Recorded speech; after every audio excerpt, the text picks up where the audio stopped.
On January 20, 2022, high-thrust VIKAS engine for Gaganyaan Programme has successfully undergone qualification test for a duration of 25 seconds at ISRO Propulsion Complex, IPRC, Mahendragiri, Tamil Nadu.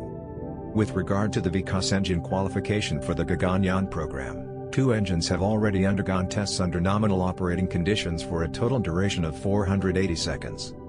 Further, 3 more tests are planned for a cumulative duration of 75 seconds under varying operating conditions. Subsequently, another high-thrust VIKAS engine will undergo a long-duration test for 240 seconds to complete the VIKAS engine qualification for Gaganyaan Programme.